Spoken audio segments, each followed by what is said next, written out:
Welcome back to the Sense of Life podcast. I'm Joe, And I'm Cody. and today we're talking about two classic American comedies from I think they're both actually from 1940.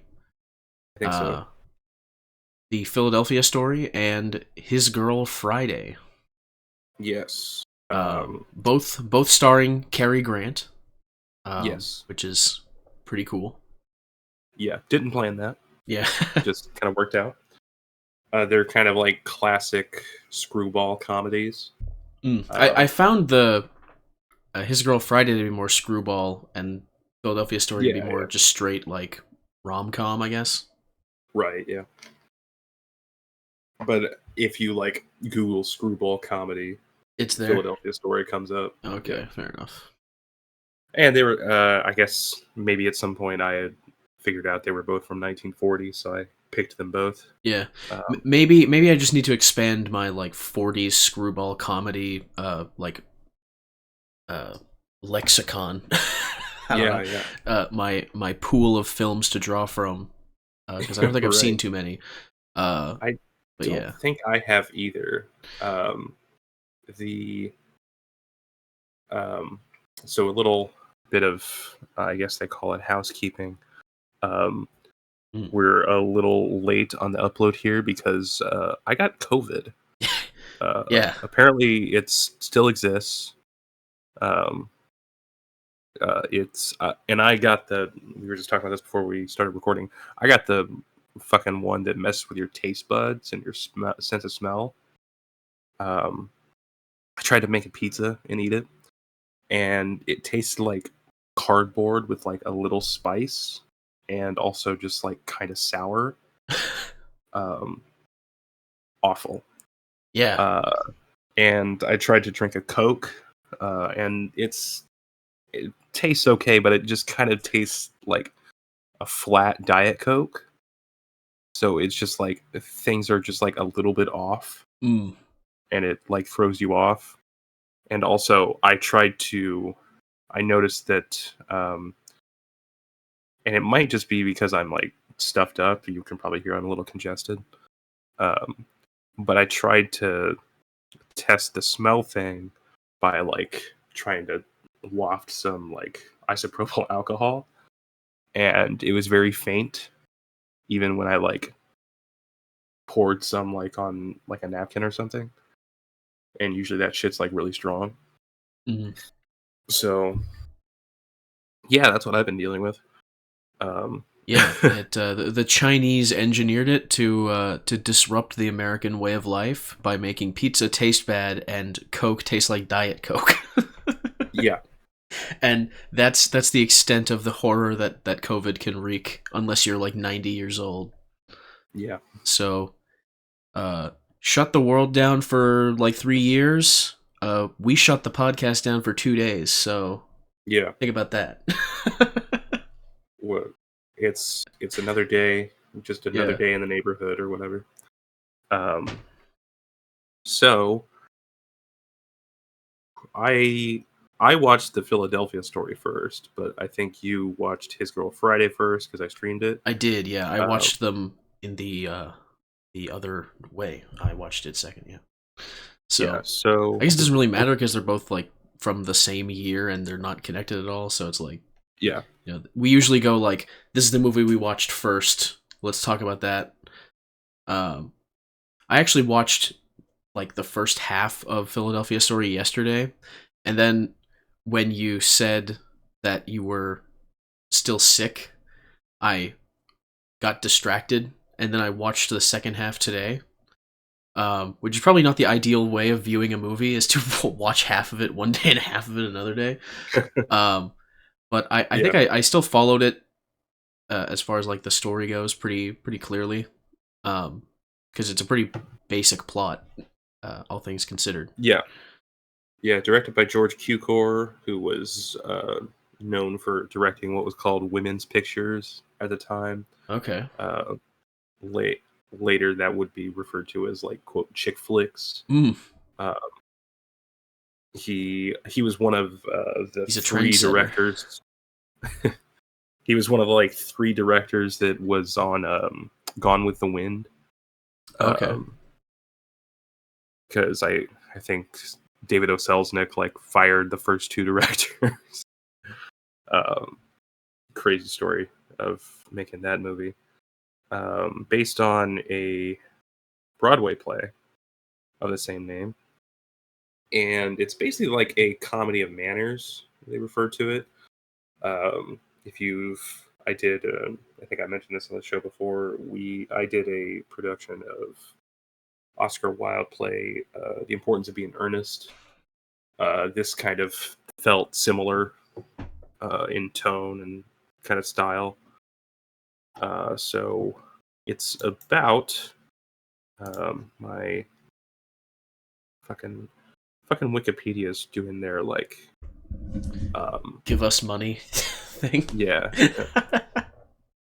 Wasn't the co-founder of Wikipedia an objectivist or something? Yeah, I think they were both like libertarian guys, and one of Yeah. them was like explicitly an objectivist, which is kind of neat because now it's just edited by 120 leftists with nothing better to do. Yeah. Anyway, just throwing out that insult for no reason. Exactly. Just launching hate out onto the internet for no particular reason at all. So it stars Cary, it stars Cary Grant, Katharine Hepburn, and Jimmy Stewart. Mm-hmm. Katharine Hepburn plays a elder daughter of a wealthy man, Tracy Lord. And actually, Tracy Lord reminded me there is this like crazy story. I listened to this like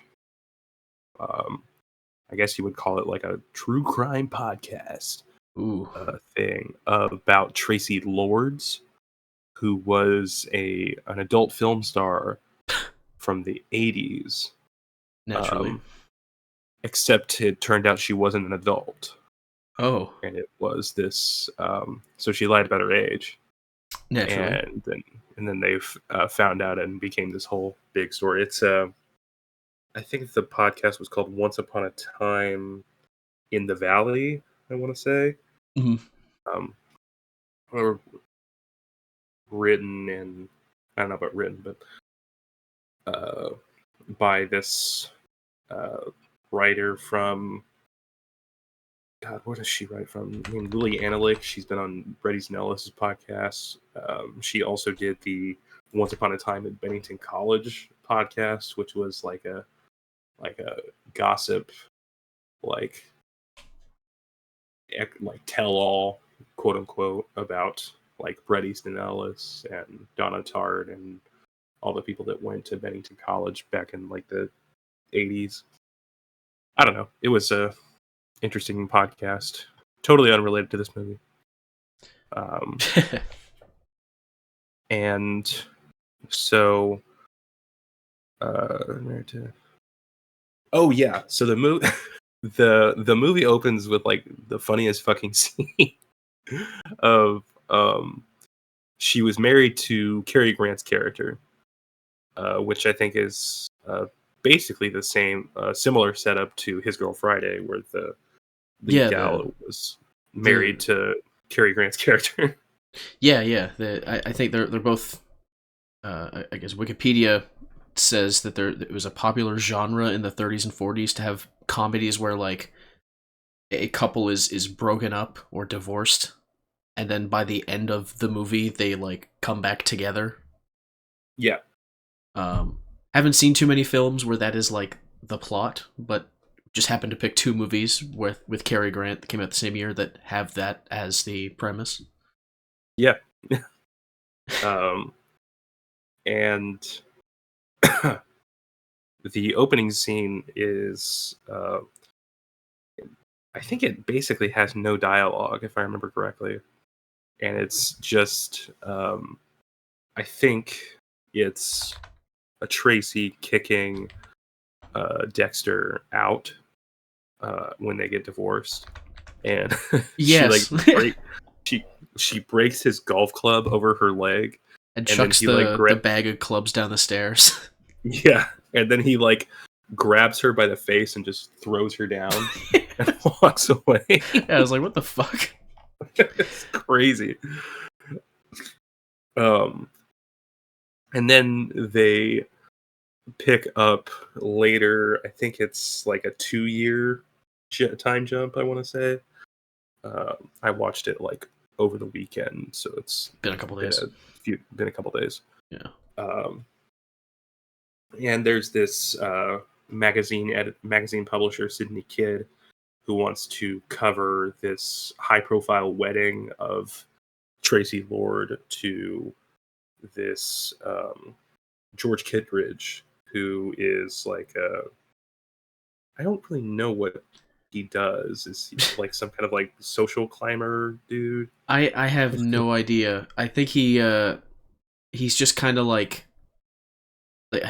from my recollection, he barely has like any personality as a character in the movie. Yeah. he wasn't particularly interesting, and he wasn't even really like a main character for most of the story. He was just kind of like, he was almost just like a reason for the plot to progress, personified. Yeah. A I don't know, a plot device character. I don't know.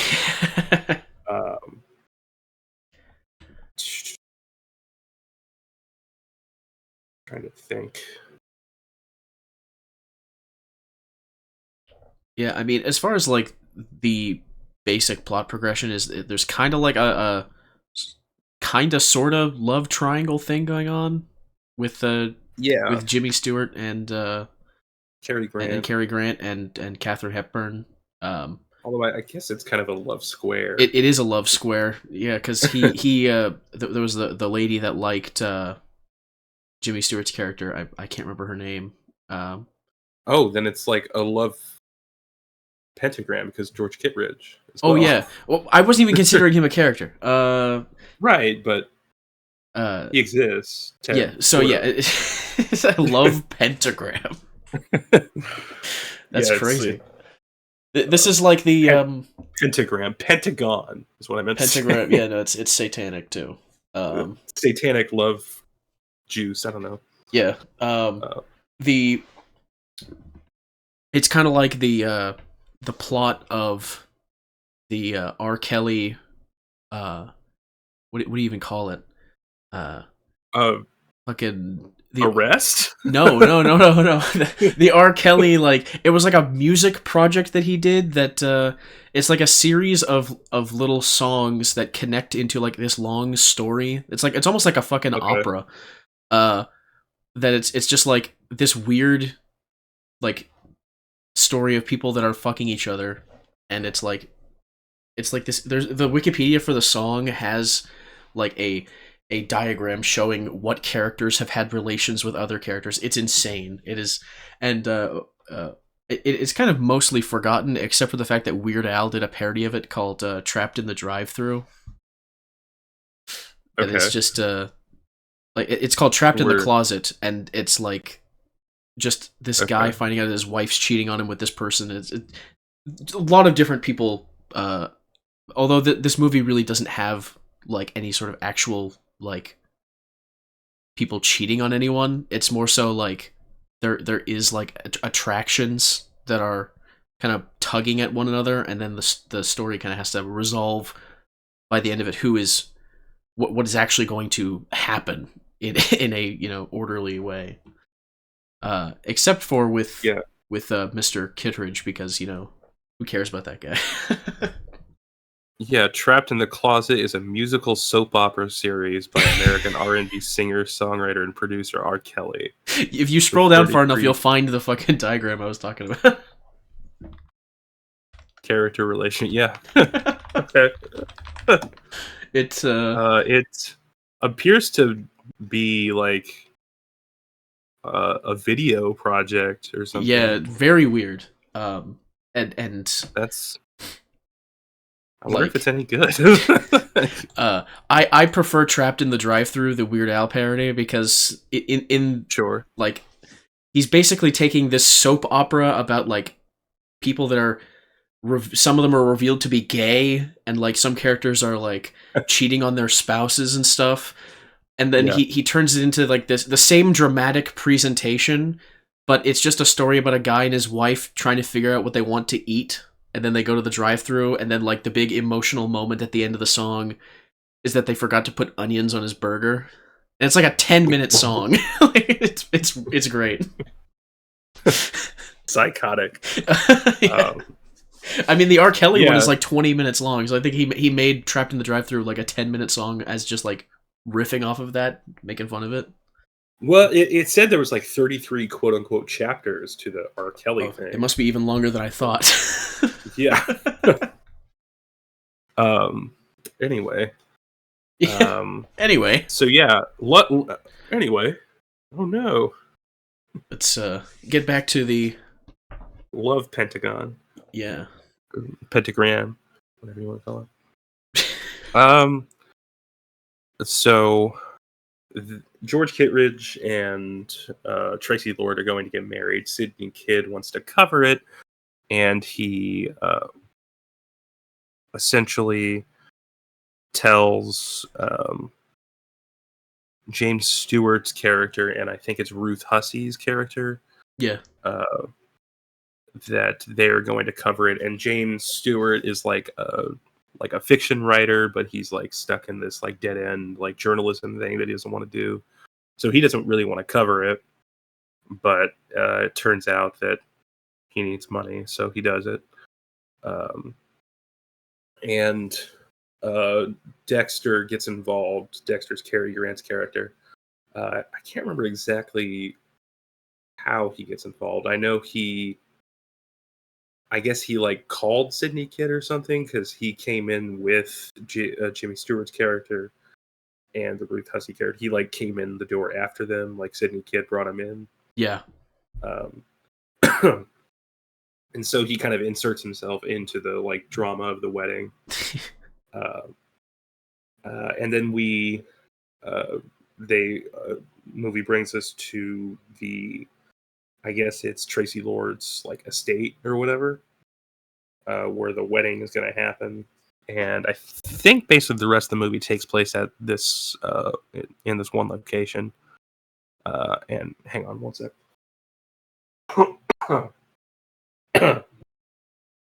Jesus. Ow. He's got the coof. Indeed. The China virus, as Trump called it. The commie cough. Yeah. Whatever else we want to call it.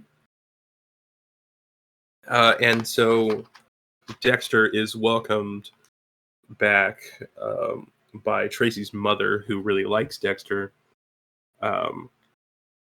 and her little sister Dinah, who I think might have been my favorite character, the little teenage like sister, the one that plays the piano in that one scene. Yeah. She was very mischievous and up to no good.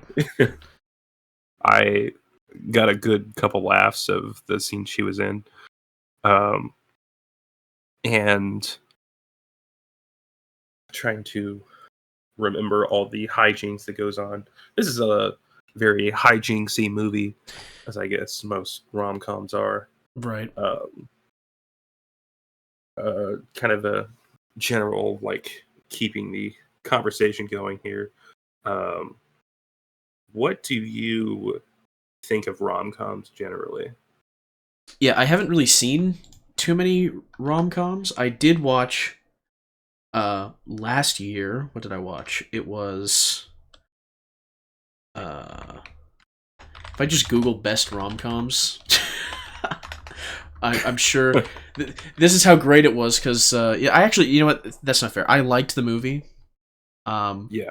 I just fucking for the life of me cannot remember the name. And they tend to be fairly like you enjoy your time watching them, but it's kind of in one ear out the other. Right. Whenever you watch a rom-com. When, I think when Harry Met Sally, which is like the quintessential like modern. Yeah, When Harry Met Sally. Rom-com. Woody Allen, you could argue, makes rom-coms. Right. I think his better movies are more memorable than the average rom-com. something like 10 Things I Hate About You, which is a Shakespeare adaptation, Mm-hmm. um, or The Devil Wears Prada, which I think is probably my favorite quote unquote rom com or chick flick, whatever. Um, and yeah, I was just curious about that. Um, the funny thing that happens in this movie is, I mean, a lot of funny things happen. I laughed quite a bit. I was not expecting how many times the humor landed with me. They so a lot of stuff kind of happens with like the Dinah, the little sister, introducing herself to Cary Grant and Ruth Hussey, Mm-hmm. not Cary Grant, James Stewart. Yeah. Um, um, but the kind of, I guess it would be the climax, uh, is the night before the wedding. Tracy gets drunk with James Stewart's Like character. everyone was getting drunk. They had the Yeah, I think it yeah, was her uncle or her dad or something. He was there and he got hammered. And like, there's a scene kind of tying back to the teenage sister character, where like after the whole night before the wedding, he's like hungover, and she's on this yeah, like horse-drawn carriage, and she's like, "You have to come yeah, with me. You yeah, have to come with me." So he like gets in the horse-drawn carriage, and he's just like agonizing over his like his hangover as they're hitting every bump with this horse carriage. yeah, yeah. And she's like, "What's the matter?" And he's like, "Oh, nothing. My head just came off or whatever." Yeah. And there's that one part where like the um the uncle shows up and she introduces him as her father to like save face or whatever. I think so. Yeah, To I think it's the other way And then around. her Is it not? um well, she does both. Like the uncle shows up and she says, "Hey, Dad," or whatever, and Oh, then her you're actual right. dad shows up and she's like, "Hey, Uncle Bruce," or whatever. Yeah. Uh, and he's like, "What the fuck is happening?" Um, and it's like one of those like lies that you really don't know why she tells it. It doesn't really make a whole lot of sense why that was. I think there was something specific that happened. Um, the sister Dinah. I realized who she reminds me of, and it's Megan from Drake and Josh, Yeah, I can see it. like a nicer Megan. um, uh, so the night before the wedding, Tracy gets drunk um, and kisses Mike, which is Jimmy James Stewart's Stewart's character. Stewart's character. Um, and I think they like went for a swim in the pool. Hmm. So the everyone thinks that they like had sex, but they didn't. They He was like a gentleman and just like they kissed, and he realized she was super drunk, so he takes her to her bed and puts her down to sleep, And then leaves. Yeah. uh, and then leaves. Um, and they, yeah, it's a fairly simple story and kind of a classic. Yeah. But by the The end of it, it's basically like she, she kind of agrees with uh, George Kittredge that they should call off the entire wedding, Yeah, while everyone is already seated for the wedding. So there's like this kind yeah, of funny scene where she like leans out the doorway and she's like explaining to them the situation. Um, but then there is the like new agreement between her and Cary Grant's character that they are going to get married again. Um, not not before but Mike before, yeah, tries to propose. yeah. He tries to propose to her, um, and she says no because the Ruth Hussey character likes Mike, and she didn't want to destroy that relationship. Right. And then she gets back together with Cary Grant's character, and it's When she's leaning out the door and explaining to them to the all the wedding attendees, how they're going to proceed, and Cary Grant's kind of just whispering in her ear what to say. I thought that was kind of Yeah, funny. yeah. Um, Reminds me of a few scenes from How I Met Your Mother. Mm. Um, Still need to watch that. yeah, we'll probably do a. I don't know if we'll do one episode on it or like one episode per season. I could talk about it for days, but we'll cross that bridge when we get to it. Right.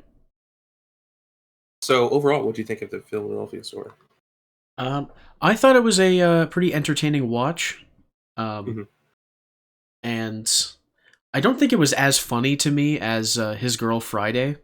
Maybe the Sure, yeah, the the fast paced, yeah, like breakneck speed of His Girl Friday, and the more wacky kind of antics they had in that kind of appealed to me more.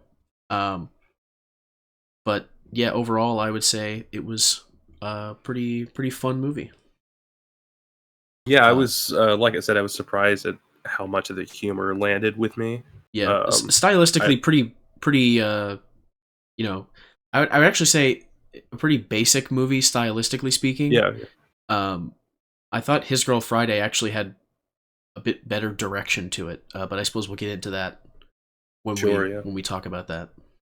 yeah. So it was apparently nominated for 6 Academy Awards, winning 2: James Stewart for Best Actor and Best Adapted Screenplay.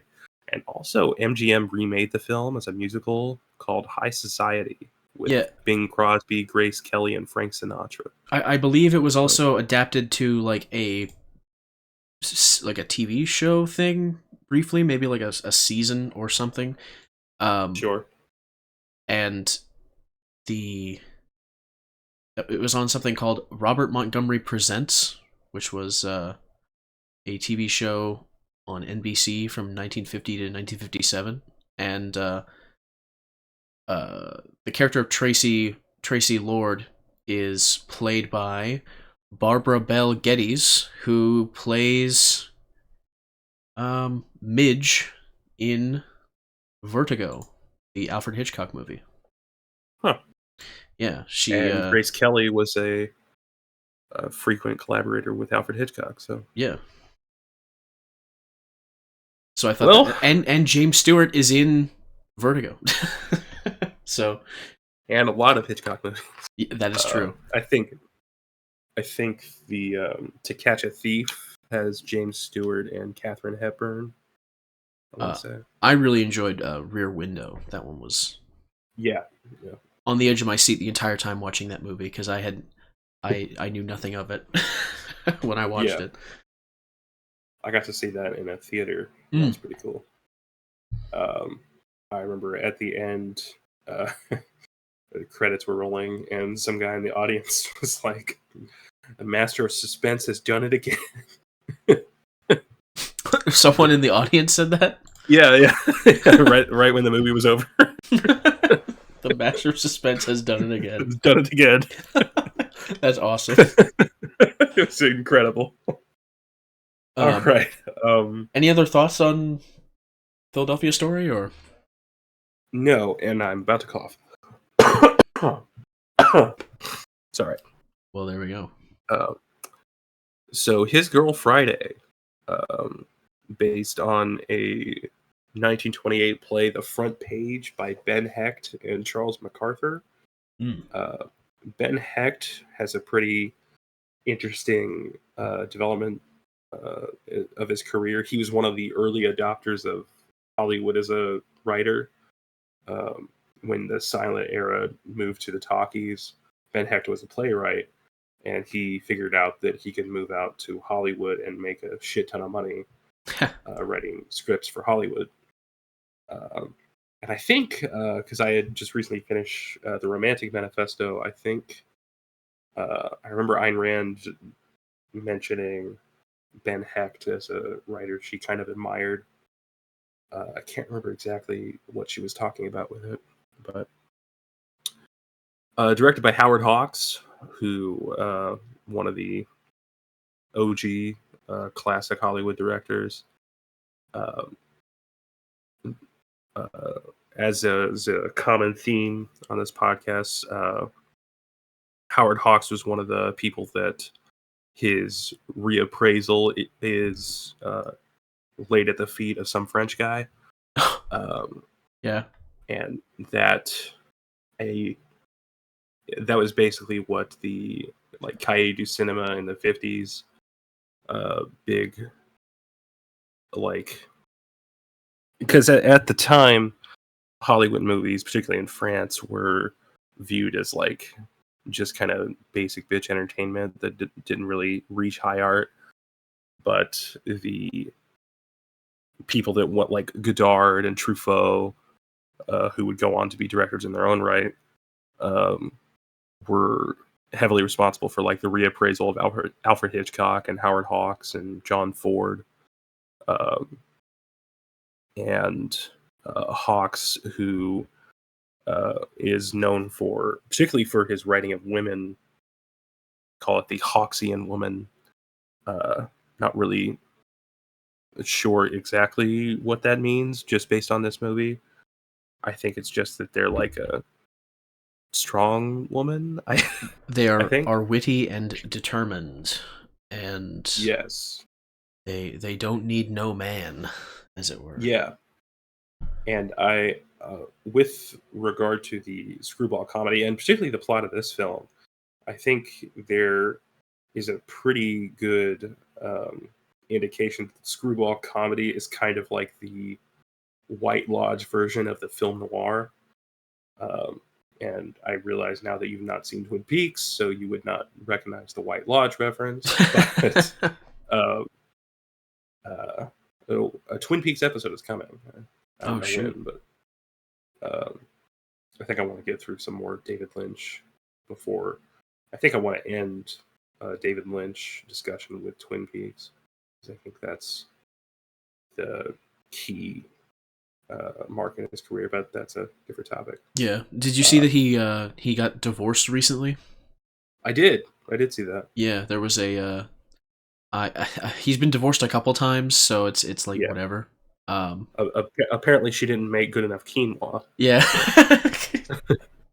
She wasn't making the quinoa while he was making the kino.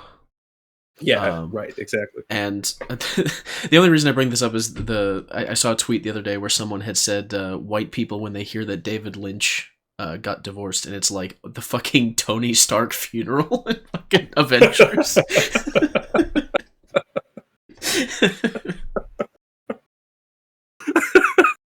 Not wrong. But yeah, I think there's this kind of like relationship between screwball comedies and film noir as Yeah, like um, kind of dealing with similar topics, but just in a completely different way. it's noir but with the absurd added. Yeah, Yeah, and I think this is like a David Thompson point. He did a couple episodes of Filthy Armenian Adventures, and I think they did 3 different episodes because he has 3 different books. And I think he makes the point that Hollywood film can really be boiled down to 3 genres, and that's screwball comedies, film noir, and westerns. right. Uh, and these are the kind of the bedrock of um, like American cinema. So I think that's an interesting topic. But the kind of what happens in this movie is another editor kind of concept, which is like a kind of background thing in the Philadelphia story. But Walter Burns, who is the Cary Grant character, the Wikipedia entry describes him as a hard-boiled editor. So there's a very clear noir connection here that at least whoever wrote this plot summary is drawing for the Morning Post, which I don't know if that's a real paper or if they just made that up for the movie. It doesn't really matter. Yeah, Uh, Learns his ex-wife and former star reporter Hildegard Johnson, that she's going to marry a insurance man, Bruce Baldwin, and she's going to become a housewife. And the way he meets this Bruce Baldwin is hilarious. He she's like describing to him that they're gonna get married, and there's a scene where he's like, "Well, let's go meet him. He's right outside, right?" She's like, "Yeah, whatever." And he goes out there, and he introduces himself to this random old dude, and it's like, "Bruce Baldwin, is that you?" Uh, and it's this like comedic scene, and uh, the dialogue in particular in this movie is so fast. Uh, it's like everyone is Ben Shapiro in this movie. Um, and even because we watched the movie on Amazon, I think even the writer of the The guy that did the subtitles subtitles that just we had fucking on, gave up. Like there are he's just like, so many lines in that movie where if you were solely trying to base your enjoyment of it off of like understanding what they're saying through the subtitles, you are not going to have a good time because the guy who did it just gave up. There's so many just inaudible, unintelligible. That's another unintelligible. one. And it's like there are lines in there where it was pretty obvious what was being said. Like the guy wasn't even Yeah, listening. And like some of them were kind of hard to hear, and I'm guessing they might have been easier to understand if you were steeped in the culture of the time and you understood the references that were being made. Because right. apparently Yeah. Cary Grant had ad-libbed quite a bit of lines in the movie as well, Okay. and made references to things that you would only get if you were like part of that culture, which is kind of a cool, thing to kind of look back on. But I found pretty much there were a couple jokes that I think went over my head, Yeah. but quite a few of them landed, and it was a pretty hilarious like viewing experience. Yeah. I All around. had quite a few like out loud laughs. The so it continues on where like the kind of the like driving uh, plot point is this upcoming execution of this guy Earl Williams who uh, allegedly murdered a policeman, and Hildy is hesitant but eventually agrees to do the story on the condition that Walter um, buys a $100,000 life insurance policy from Bruce, so Bruce can receive a hefty commission. And she also bribes the warden to let her interview Earl. Uh, Yeah, who she says slips him a 20. yeah. He says he shot the officer by accident. Um, and so Walter kind of like pulls out all the stops to stop Hildy from leaving to go to Albany.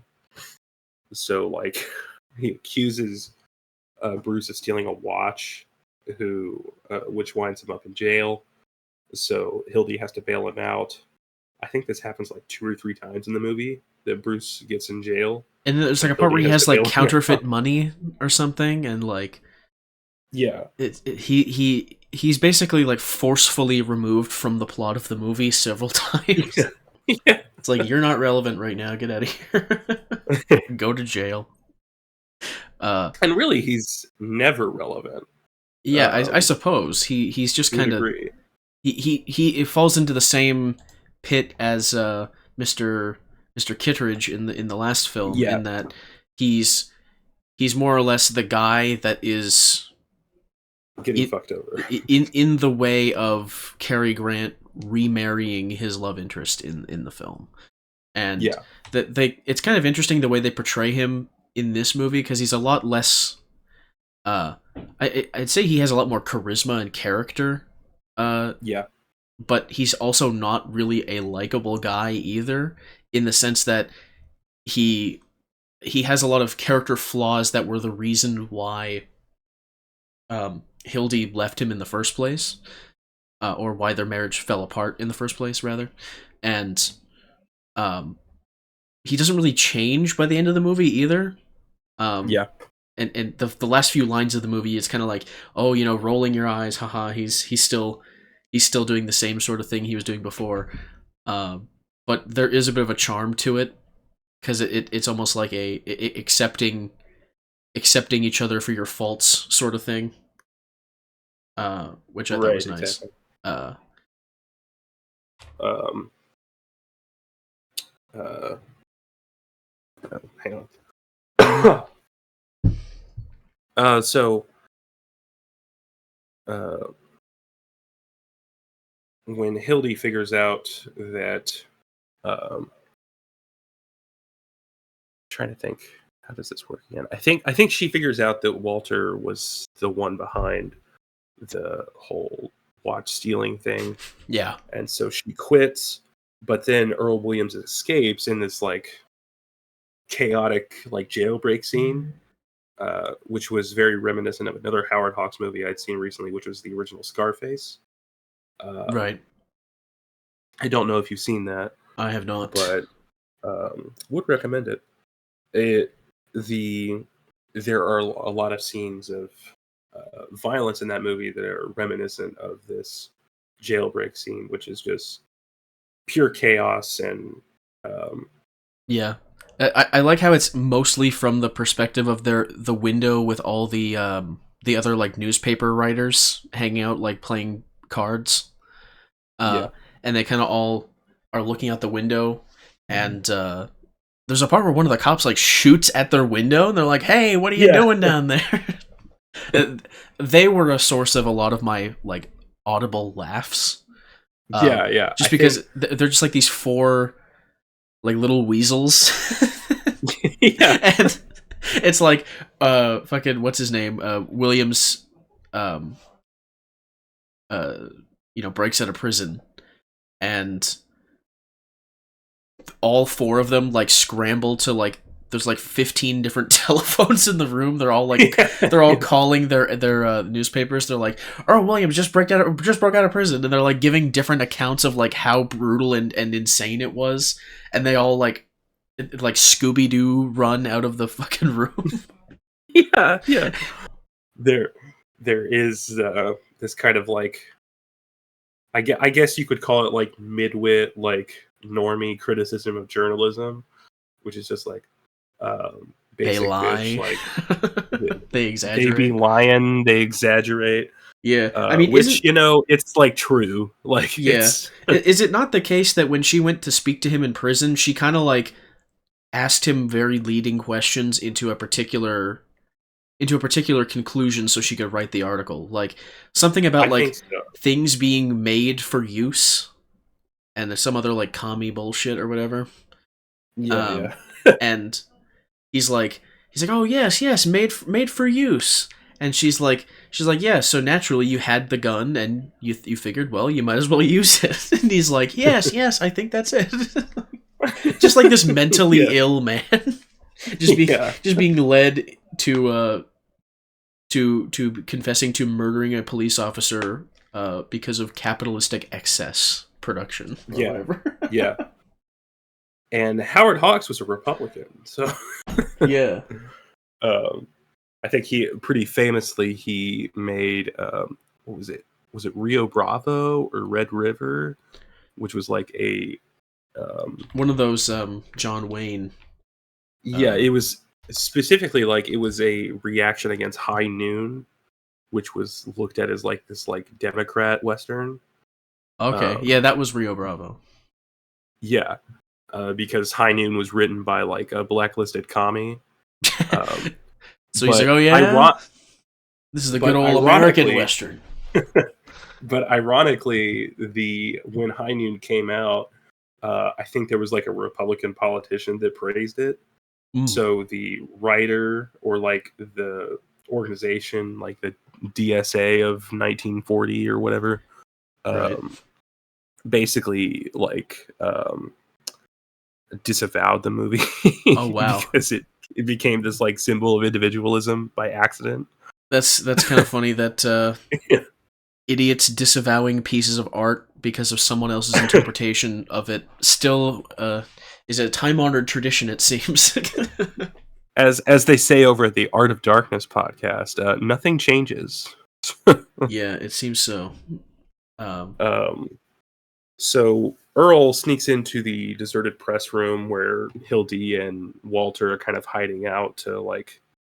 I'm not exactly sure why they're hiding out here. I guess it's to avoid the chaos of the violence, but it kind of it works for the like logic and Right. progression of the movie. I just thought they were But hanging out there, like they were just sticking around. sure, yeah, maybe.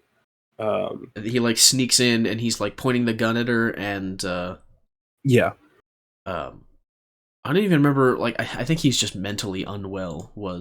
yeah. Was the takeaway Uh, is like he's not mentally well, and she like convinces yeah, him to hide in like a desk that they have.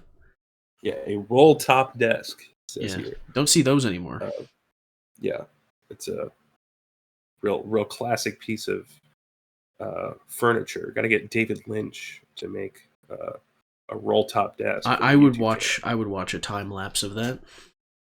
I'd watch the full fucking thing. Like, Oh yeah. give me like 4 hour YouTube video essay about David Lynch building a roll top desk. Yeah, what's that Uh, that clip where he's talking about wood?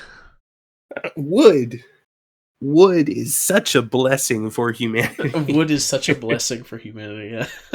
Yeah, there's this great YouTube video of David Lynch being a madman for like 8 minutes or whatever. That video, I've watched it. It's like it's like a pilgrimage video, Yeah, if you will. Even though I haven't even seen many David Lynch movies, uh I like that video a lot because it starts off with like the silliness of David Lynch, yeah, and then it kind of slowly tricks you into watching like this very inspirational, like the final half of it is very like inspirational, and kind of gets to the soul of David Lynch as a yeah, person. Very cool video. yeah, Definitely check it out. yeah. It starts as like one of those like meme reels, Right. and then becomes like a genuine like uh tribute to David Lynch. It's really cool. Yeah, this ain't your grandpa's David Lynch Thug Life compilation. Yeah, yeah. Gives a fucking shit how long the scene is. I don't know why we're talking about David Lynch on the His Girl Friday episode, but Yeah, here we are. this is like the third David Lynch fucking not even what Yeah, tirade yeah. branching conversation. So she gets him to hide in the roll top desk, and Mrs. Baldwin actually berates her for the way she's treating Bruce. Yeah. And I actually don't remember this happening, but All I remember about her character is that he gets the other writer, like newspaper guys. He gets one of them to like kidnap her and just take her away. yeah, It's like, get her out of here. We don't need her. And the one that does it, he's like, even though he's not like a mafia gangster guy, he's like the quintessential look of the sure thing boss, like goon. yeah, yeah, You know, like that's what he looked like to me, was just like that guy. And he like carries her away, and I think that he doesn't he take her to like the fucking police station or something. I don't even remember like where they took her, but she comes back later and she's very upset and claims she was kidnapped. I'm not sure. I at some point, Earl's friend Molly comes looking for him, Yeah, and she was uh, the one that was like the only person that was nice to him.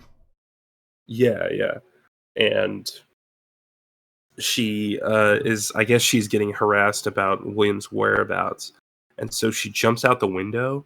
And Yeah. this, when I watched this, I was a little confused. One, I thought she killed herself, but she survived.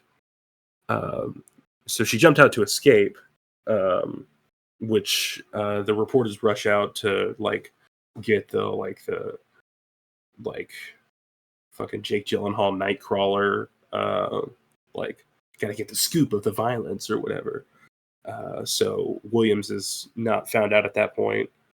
Um, and Walter has his henchman Louis kidnap Mrs. Baldwin.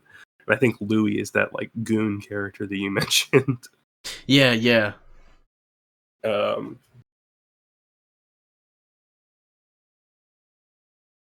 I know we're kind of just doing a plot summary here, but Yeah, um, it's again it. This one was more like fast paced, like shit is yeah, just happening. Characters are running around, calling people on the phone frantically, saying things that you can barely understand.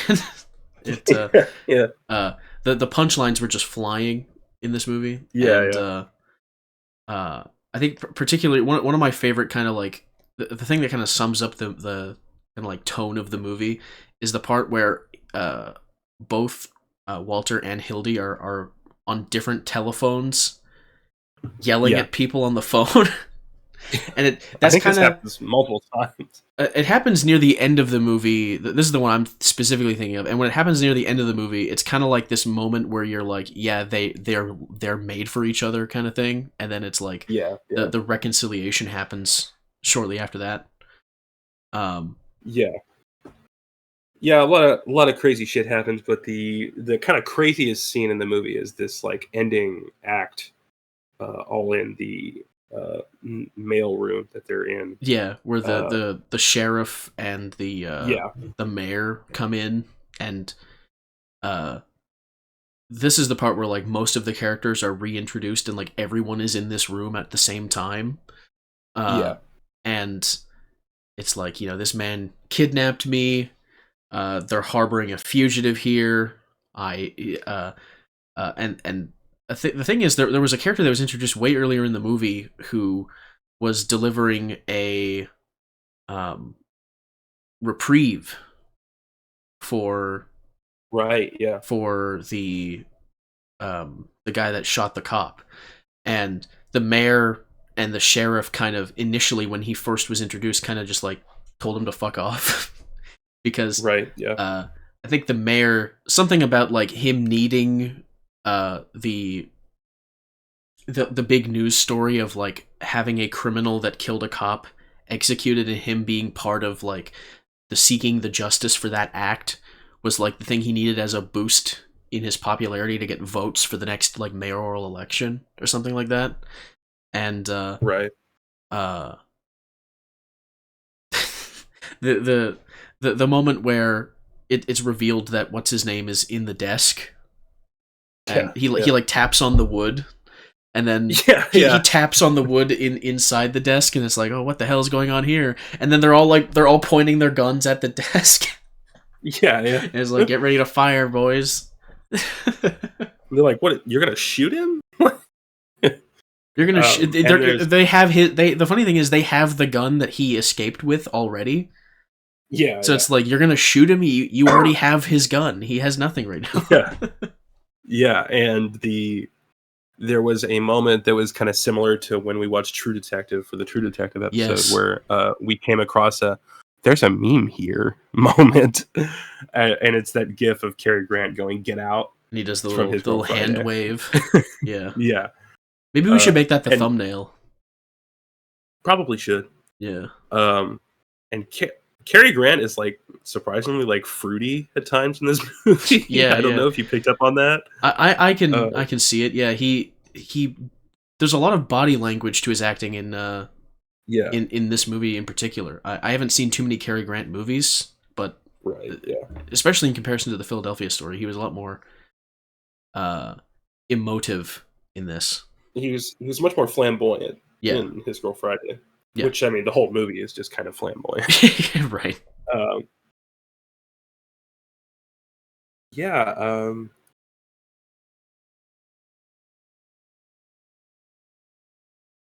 that's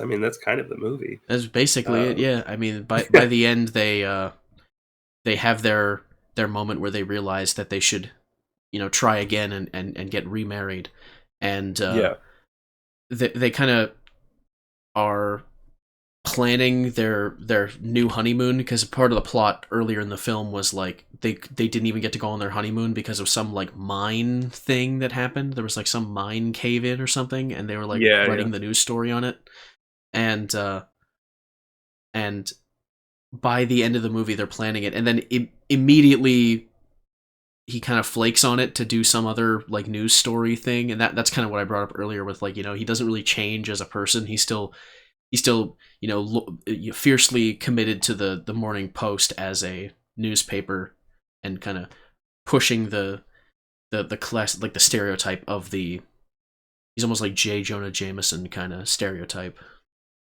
In Yeah. that sense. So it's like there's the he won't change thing, but they kind of have accepted each other again. So Right. all around, I thought it was a really fun movie. Yeah. Yeah. I I kind of feel think. bad because when we watched it in VC, Tumulus, friend of the pod, Tumulus, he joined like an hour into the movie, and I was like, Yeah. man, you have no clue what's going on here. We barely had a clue. Yeah. Yeah. That's basically that. They're both. I mean, they're both classics for a reason. I think of the two, his Girl Friday, I think was more enjoyable. Hmm. But I like them both. So yeah, that's the Screwball comedy episode. Unless you have any like final thoughts here. Not really. No, I think that about covers it. All right. I figured that. So I don't know if we mentioned this the last episode, but we're gonna have 2 more episodes before Christmas. Um, we'll have a Christmas special episode, which will air the week before Christmas, and we'll be off the week of Christmas. I think we'll come back the week of New Year's, but like after the holiday. Yeah. And I'll call that the end of quote unquote season 2, just because it's not really a major marker. But next week we are going to talk a couple Woody Allen movies. We've talked about Woody Allen a couple times, but I think we've only covered one movie of his so far. Yeah. So we'll talk about Crimes and Misdemeanors and Husbands and Wives, and that'll be next week. Thanks for joining. Like and subscribe and all that good stuff on the YouTube channel. Yeah. Leave a review on the podcast or on the on podcast services. Subscribe to the podcast or like follow. I don't remember exactly what. I think on Spotify it's called subscribe, and on Apple it's called follow. And yeah, whoever left those 2 5-star reviews on Spotify, they're still there. Thanks. Do it again for Apple. Yeah, that'll about cover it. Thank you. Yeah. See you next time then.